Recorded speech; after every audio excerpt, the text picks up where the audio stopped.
Rápidamente le damos la bienvenida al doctor Saúl Paniagua, quien es abogado internacionalista, justamente para entender el tema y la tensión que se vive entre Estados Unidos hoy por hoy y Corea del Norte. Doctor, ¿cómo le va? Bienvenido. Es un gusto, Alexis. En los pasados días hizo una prueba fallida de un misil Corea del Norte, lo que ha generado la tensión, incluso repercusiones y declaraciones de parte del presidente Donald Trump, del vicepresidente. Doctor, ¿cuál es la problemática de fondo entre este tema? Sí, justamente se reunieron la pasada semana el grupo de los 6 grandes, el G6, grandes potencias del mundo, para resolver la necesidad de que el flujo de comercio sea lo prioritario. Porque es bueno entender, en el derecho internacional existen elementos que son centrales y fundamentales. Uno de ellos, la pluralidad de Estados, no existe derecho internacional si no existe más de 2 Estados. El otro de ellos es el comercio internacional. Sin comercio internacional tampoco confluyen los Estados para lograr beneficios en lo que corresponde a bloque de países o países en particular. Es decir, que aquí el fondo es el tema del comercio internacional. Entonces, cuando vemos el tema, por ejemplo, de Siria, está vinculado al comercio internacional porque Siria tiene el acceso directo hacia el Mediterráneo, el flujo del petróleo, el 65% del petróleo hacia esa zona y, lógicamente, las zonas de consumo que son Europa y los países adyacentes. En el caso de Corea, Corea queda como una especie de enclave después de la Segunda Guerra Mundial y viene el periodo de la fase de la Guerra Fría. La Unión Soviética se disgrega y queda del comunismo queda como una especie de enclave en esa zona Corea del Norte, porque Corea del Norte se divide con Corea del Sur. Hay una división en la década del 60 y queda justamente Corea del Norte como un enclave. Ahora, ¿qué es lo que sucede aquí? Cada uno tiene una especie de tuición. ¿Cuál es la tuición que ejerce China sobre Corea del Norte? Entonces, ahí tenemos, por ejemplo, China tiene su interés en esa zona. ¿Por qué? Porque el 70% del comercio del mundo fluye por todo ese corredor, ¿no?, que abarca Japón, Corea del Sur, Sumatra, etcétera, ¿no? Y China, desde luego, fluye el comercio. Que también estuvo reunido con Donald Trump, con el equipo. Estaba reunido, tal es así, mire usted, cuando se tocan intereses. Esto es muy, muy interesante, porque cuando estaba en la Casa Blanca, reunido con el primer chino, Donald Trump, dándose la mano, a esa hora estaban los misiles cayendo sobre Siria. China no tiene nada que ver en su interés estratégico con Siria, pero sí Rusia, ¿no es cierto? Ahora, cuando toca Corea del Norte, ¿quién es el que ejerce la tuición sobre ese país? Es lógicamente China. A China le conviene tener buenas relaciones con Occidente. ¿Por qué?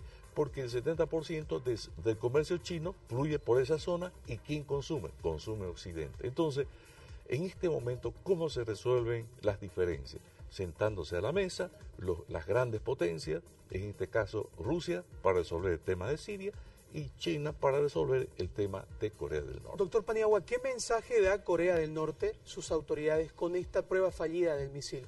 ¿Quiere mostrar sus armas? ¿Quiere mostrar el poder que tiene? ¿O está anunciando una guerra?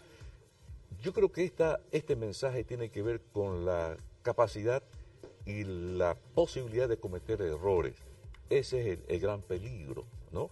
Es decir, Corea del Norte puede cometer un error, lógicamente, porque desde el momento que deja de ejercer una tuición, un control sobre ese país, China, queda Corea del Norte con una posibilidad de verse en esta situación, y ahí enfrente lo tiene Japón. Y Japón es el principal comprador de los misiles. Hay una especie de barrera que se han creado en esa zona de misiles antimisiles, lógicamente, por si existe un ataque. Pero en este ir y venir, yo considero que las potencias de la región, en el caso de China, para resolver Corea, en el caso de Rusia, para resolver el tema de Siria. Pero en el fondo del tema tiene que ver con el flujo del comercio internacional. ¿Y quiénes lo tienen que resolver? Los países que están en esa zona que tienen un especial interés. Hay otro detalle, creo que es muy importante en este tema, que ha puesto en evidencia la incapacidad de Naciones Unidas para resolver estos temas. Estos temas ya no se resuelven, lo decía en algún momento Donald Trump, Naciones Unidas es obsoleta. Claro, en este momento se ha visto que es obsoleta. ¿Por qué? Porque en el caso de Siria se lanzaron los misiles, no tenía el veto de Naciones Unidas, ¿no es cierto?, por el veto a la resolución del Consejo de Seguridad, y sin embargo Estados Unidos... Es decir, que la ONU está con manos atadas. Está cuestionada, ¿no es cierto?, está con las manos atadas. Lo mismo en otra dimensión, en el caso de la OEA. Doctor, le leo, por ejemplo, también. Para ir finalizando, la BBC Mundo saca una publicación justamente hace 2 horas y dice: Estados Unidos advierte que se acabó, y entre comillas pone, la era de la paciencia estratégica con Corea del Norte. Claro, ¿por qué se manifiesta en estos términos? Porque ya Naciones Unidas ha quedado desfasada, es decir, no se ha adaptado, eso es cierto también. El Consejo de Seguridad nace después de la Segunda Guerra Mundial para preservar la paz y la seguridad. ¿Ayudará o se creará? Estamos observando, somos testigos del nuevo orden mundial en este momento, donde los países que probablemente tengan la capacidad nuclear, ¿quiénes tienen en esa región?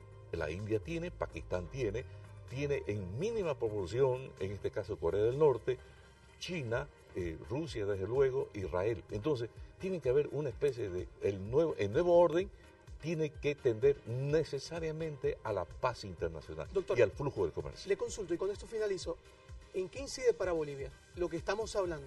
Estamos hablando de potencias mundiales, pero ¿cómo incide en nuestro país toda esta problemática? Incide sin duda en el comercio internacional.